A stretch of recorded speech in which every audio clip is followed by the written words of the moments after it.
Alrighty, as promised, a day late. It's Monday night here in southern Ontario. It was a hot one today, but it was nice. It was nice for a change to have some nice, almost 30-degree weather. Said I was going to do a video on, how we made these, well, you saw me pour them. But basically said I was going to do a video on how to, do the sand part of it in the boxes and whatnot. And meant to do that yesterday. It was Father's Day. Everybody went visiting their fathers, and I went and worked at my father's. Yeah, repairing his house. Helping him out. Why not? But anyhow. Yeah, I never got around to the video, came home, kind of burned out from being out in the sun all day, and so we're doing it tonight. So, had a few people ask me how I got to kind of, creating, I guess, the shape. It's, to me, it's pretty straightforward. It's all about, tape measure, take measurements, see how far out you gotta go. Basically do that, I use all kinds of measuring tools, whatever it takes. And basically what I do is I just do a drawing with all the dimensions. Some of it is guesswork, obviously I don't have the thickness on here, but I always kind of knew I was going somewhere around 3/8 thick, quarter, put all these little measurements in. Yes, these little pictures I drew down here, they're just quick little sketches, probably for this, 34 frame. Gonna probably cast the front I-beam. Probably gonna use the, not the actual spindle, but I'll probably use this part, do the I-beam the same dimensions as this, and then probably thinking doing a drop I-beam, and I'll profile it. I'll drill the holes after I cast it. I wouldn't even attempt to try and put all the fancy schmancy little holes across the I-beam in the sand cast, because that would just make for, nah, trust me, it's tricky enough as it is. So anyhow, I basically put the dimensions on paper, and here you go. Got my 3/8 piece of pine that I actually ripped down from this V-match stuff. Yeah, it's pretty funky trying to slice and dice this on its edge across the table saw. It's pretty thin, but just gotta be careful. Gotta be careful. Don't want the table saw to bite you. I'm pretty careful when I'm on the table saw. Look, still got all my digits. But anyhow, I put the dimensions down on the wood, mark out all my marks, kind of sketch it out. Actually used just a small washer to get my, drawing my radiuses, for the corners.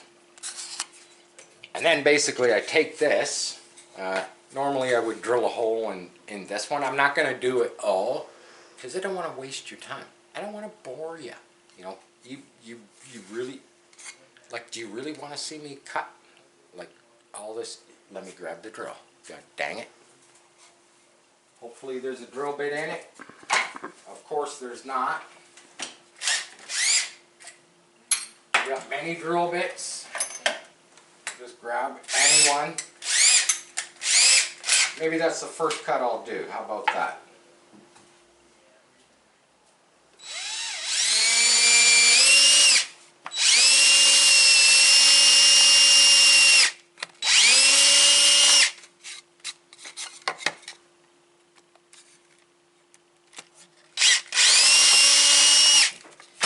There we go. Now we'll go over here. Now you're going to want to have a scroll saw. You've seen me use this. I did the, the foamy tires on it, drilled holes in the table. Bad. Probably could have figured something else out. Take the blade out, stick it through the center, hook it back up, put the tension back on it. Gonna run her around 1,000. Go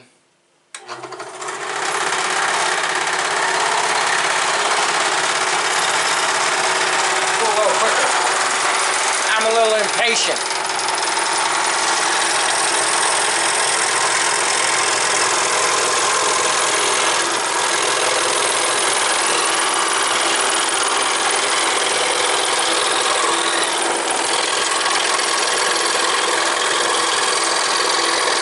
Who's driving the car?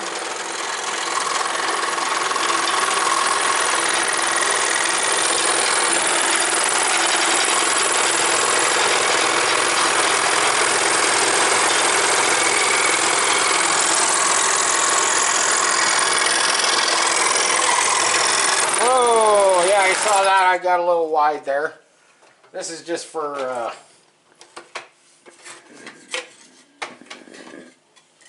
so basically, yeah, I got a little wide there. We can clean. I'm not going to be using this one. This was just for a demonstration purposes because somebody wanted to know kind of how I made the buck, if you want to call it that, or the template for the sand. And I don't want this, you know, short video. That's what we're doing here tonight. A little short video.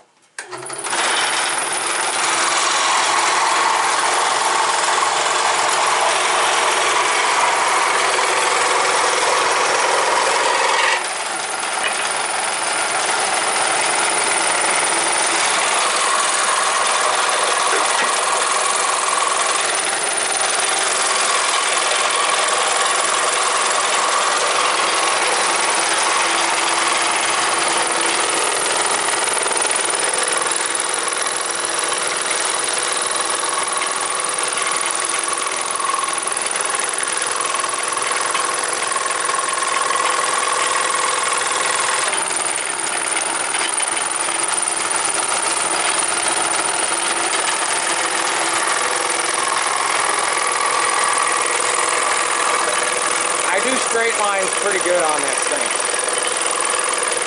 It's them corners. Some corners will get you every time.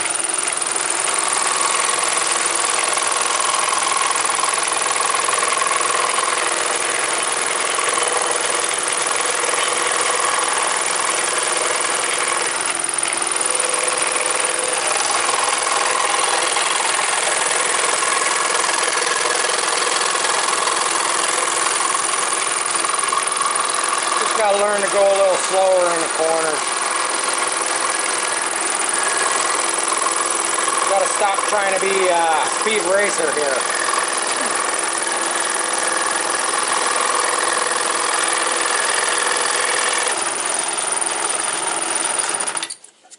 So anyhow, yeah, I could have kept going. I could have cut the whole thing out. And then basically what I learned is that these perfectly straight 90-degree angles, when you get involved with the sand, we're gonna ditch this one because we've got the finished one right here. What I did is basically, the camera's probably not going to see it, but this has a slight bevel. It's got a slight bevel, and the idea is that when this is this way, there's more sand at the bottom than there is on the top. And even the sides have just a slight bevel. And I kind of learned that by sanding this one with my Dremel. Basically what I did is I painted it to get it smooth, and didn't like the results of the paint, so kind of peeled it all off with a utility knife, and then kind of went around it with a drum sander on a Dremel. And while I was using the Dremel, that was where I came up with the idea of actually beveling the sides, so that, because what was happening is when I would lift it out of the sand, the little top corners of the sand, they'd either lift away or they'd fall in. So I had to come up with some idea to try and keep those edges crisp. I'm going to do one right now. I'm going to do the sand. I'm going to show you. So basically, let's open up the bag of sand. The Petrobond, it's a beautiful thing. We take our baby powder. You can use talcum powder. You can put it in a sock. I basically hold my part in my hand. Give it a little bit of a sprinkle.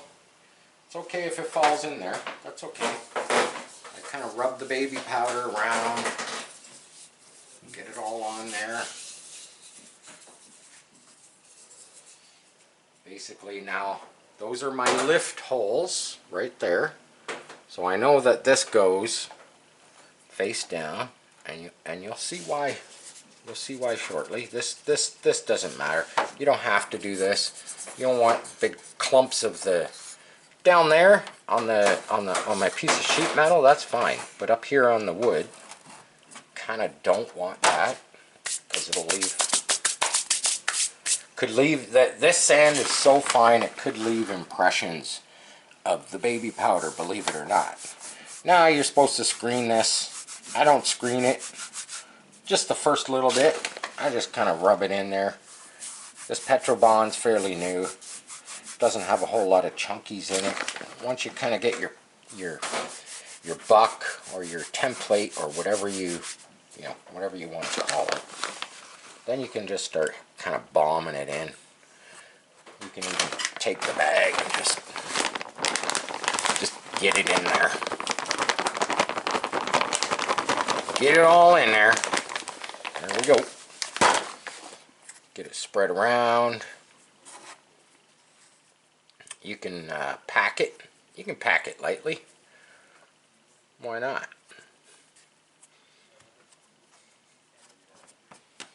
Get some more in there.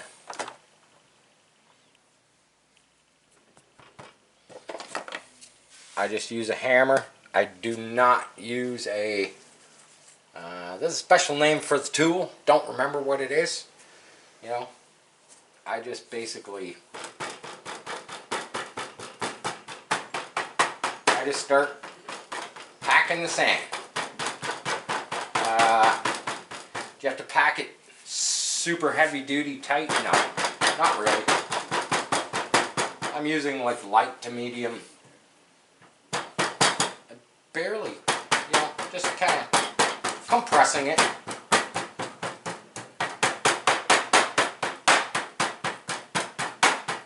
I think they call this bottom piece the drag. Why, I'm not too sure. Kind of new at the whole sand casting thing.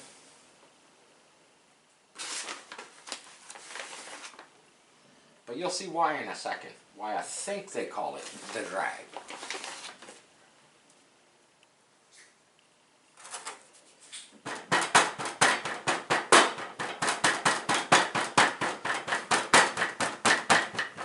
Because you kind of want this surface here, because you have to flip it over. Because you have to flip it over and set it on this side for the next step.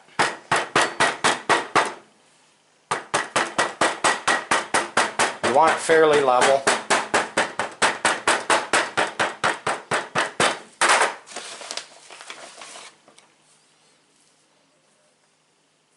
You can just dump it on out of the bag.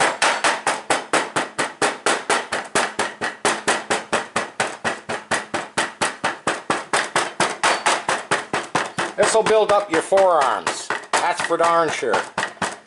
Could you use a bigger ram? That's what they call the tool, a ram. You ram the sand. Yeah, you could. I find this works fine. Now basically we take just a straight edge and we drag it. Maybe that's why they call it the drag.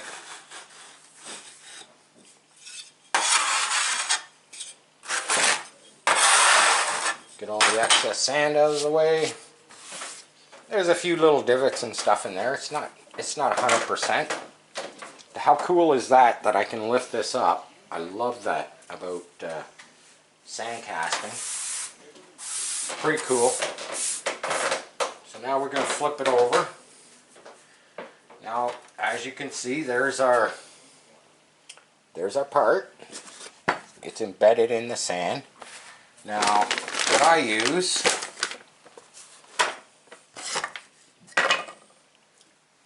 which has disappeared, all my tools were right here. Seems like it's disappeared. I'll just grab another one.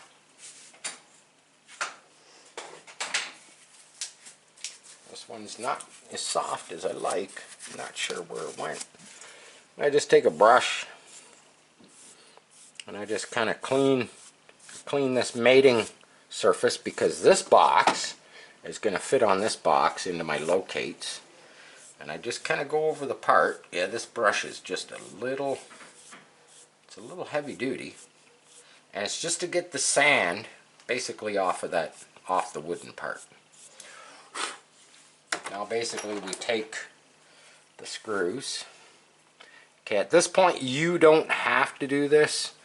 I just do it. I like to see whether it's going to be a plus or a minus, if I'm going to win or I'm going to fail. So basically I knock it that way, and I can see at this end it gives me just a tiny hairline gap. Knock it back this way, gives me a little gap here. Knock it to the left, knock it to the right. Tighten my screws because they're just finger. Then basically I try and remove it and hope for the best. Now I can see some of the edges. You can see, look right there. See some of that edge, and that's okay, because if anything, all that's going to be is a little bit of flash. You kind of poke those back down. So basically, I've got it moving. I lifted it. It's moving. I'm going to leave it. Now basically, I'm going to take, this will be technically my filler tube, and I'm going to put it right there. And I'm just going to go in about roughly, not even the thickness of that wood. We're going to put this on my coat.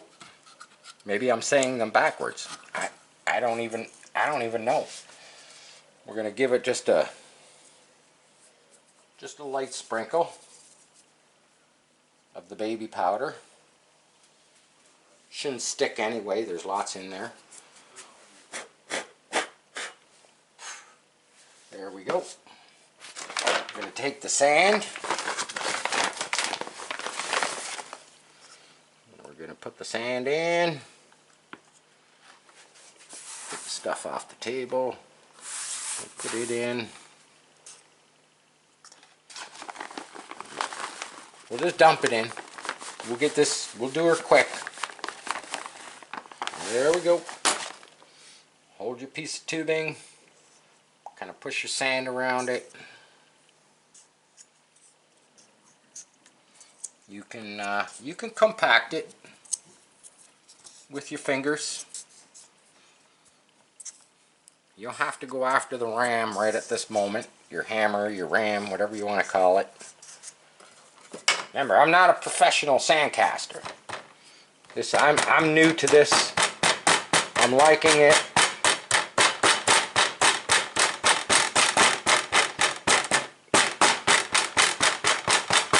I did do a lot of trial and error. Many fails.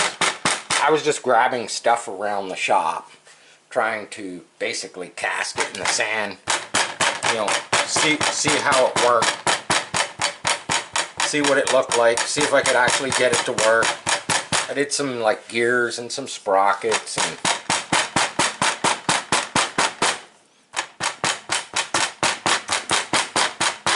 I like watching these guys that do this, on the YouTube, and they go into like fast forward, the time-lapse mode, and all you hear is brrrr, and it's like, oh god, it's annoying. That's all I'm gonna say. It's just annoying to watch somebody go into time lapse. I know so many YouTubers do it. We don't do it. We do the whole video shoot in the here, in the now. You get to see it. It's uploaded right after we do the video. You get to see it, you know. If my video is 20 minutes, you get to see it literally 10 minutes later, you know, as soon as it uploads. That's just the way we like to do stuff. We don't want to be bothered with the whole editing, time-lapsing, and, you know, filming all 8 hours of the day doing stuff. And no. Why would I waste my time doing all that? I want you to see what I do while I do it. I'm not going to cut out stuff that, you know, it falls apart. It breaks. I burn my fingers, you know. I catch on fire. I fall out of a tree. I want you guys to see that. You know, you get to see it as it happens. I find that more interesting. That's all I'm saying. You know, I find it more interesting. You get to see the pluses and the minuses. You know, not everything goes as planned all the time. Like I always say, you know, we're just gonna do a quick video, honey. You know, we'll do 10, 12 minutes, something like that. You know, quick little video. She's like, yeah, okay, yeah, right, honey. Yeah, okay, quick video. Sure, quick video, all right. You know, half an hour later. This one's quick. I know it's quick.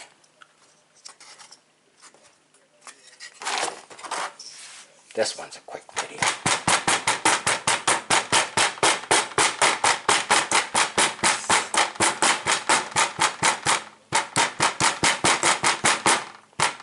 This whole sand packing thing, they don't have to be perfect. Basically, the sand just has to hold together. It's like this one I don't even have to fill up.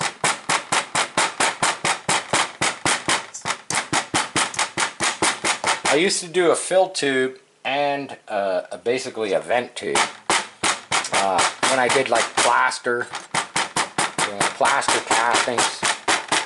I found something else that works pretty darn good. So now basically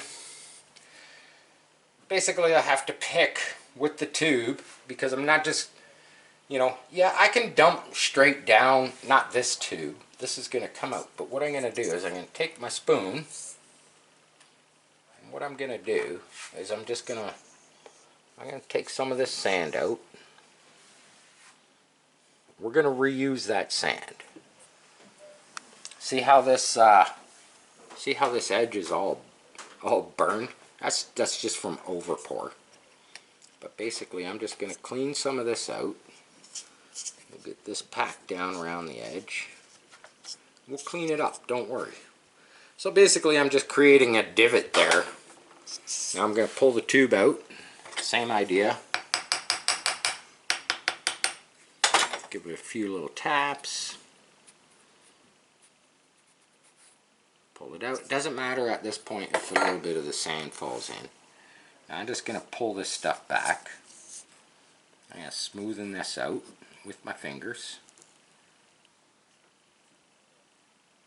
Because this is where we're going to basically, you know, this is where we're going to dump the aluminum.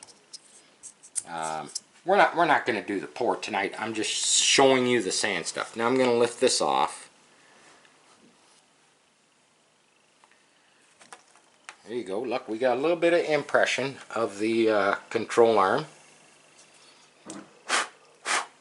That goes off to the side for now. Okay, actually, I'll put in something. You'll like this. You'll like this. So, got this nice fine piece of wire. Now, it does have to be vented some way, somehow. So I have where my screw holes are going to be. I just basically poke this through. There we go. I'm going to slide the wire all the way through so that it doesn't bother this side. And basically, if you watched in the other video, you've seen those little spikes. Those little spikes of aluminum. And that's basically what these little holes are. These are to help with the flow. I do them near the ends. Gotta be a little gentle. You know, it blows the sand out of the other side. You know, it's kind of like a, if I had to say, it's kind of like a bullet.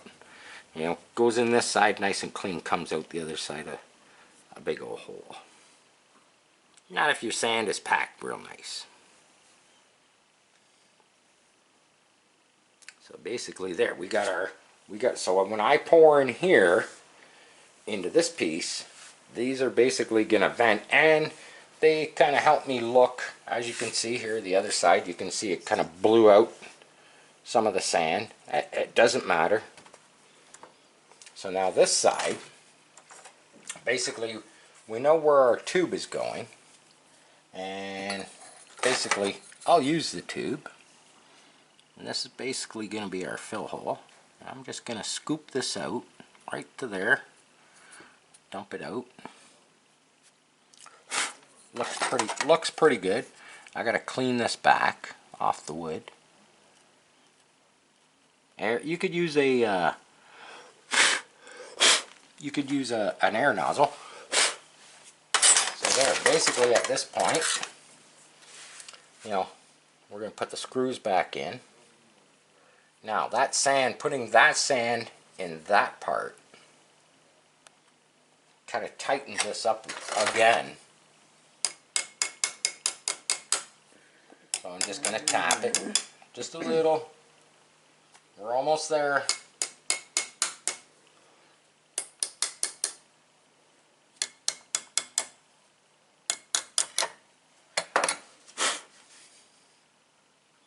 Now let's try and lift it out. I'm not liking it. I'm going to tap it some more. Maybe with a little more emphasis on the tapping.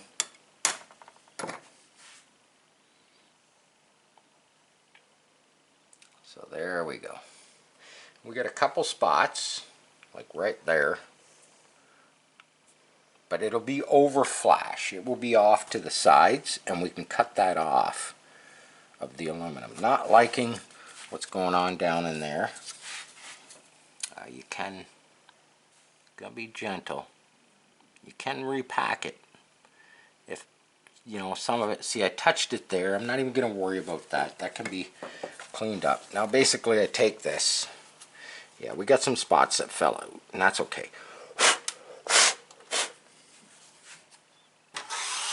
Because I still will. So I'm going to have a chunk of aluminum there, a little bit of flash there. Anywhere that the sand kind of fell away is obviously going to be flash on the edges. Don't really like this because it's vulnerable to when I put this back on. Because basically, at this point, we slide this back on ever so gently.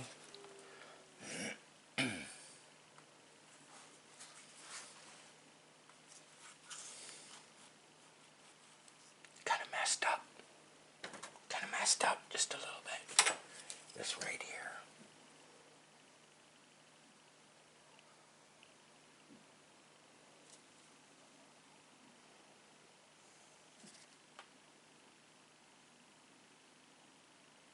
There we go. That's better. It's kind of in the way there. It might have blocked the flow of aluminum. So that's basically it. So we've got our 4 vent holes. I could put tin along my wood here. I'm just gonna, the next one, when I get this one basically set up to pour, we're not gonna pour it. Now I could take some of this sand, I could go like this, and I could lay it in here ever so gently, And I could basically build a dam just by compressing it, you know, to try and help prevent, you know, burning the wood. I'm not worried about it. You know, these things were pretty simple to make. Like I say, you could take some tin, some aluminum, some thin sheet metal, and you could just kind of stick it in the edge there if you didn't want the wood to burn. Me, I'm not really too worried about it. I'm more worried about dropping sand down that hole. See, that works. You just pack it in there. That works. You just gotta be careful. That kind of helps protect the wood a little bit. There we go. This baby's ready. She's ready. I'm gonna put it on here. Not for tonight. No, not for tonight. I'll probably do that in the morning tomorrow when it's cool. But there you go. You got to see kind of how I made the buck. These are for the 4 rears. I'm going to be doing, you know, more for the front suspension. There'll be a little different configuration, obviously. Kind of showed you my little drawing. You know, for the other project sitting beside the GT40, I'm going to probably be casting quite a few parts, you know, for that quarter scale vehicle also. But there you go. Not much more I can do tonight. Don't know how long the video was. You know, I always say short, but, you know, never fails. The wife's always right. She's always right. What can I say? But there you have it. Sharp Customs. Share, like, subscribe, comment, hit that notification bell so you know when we're posting some new content. And you know what? Come back for the next video and we'll probably have something even more interesting. Peace. I'm out.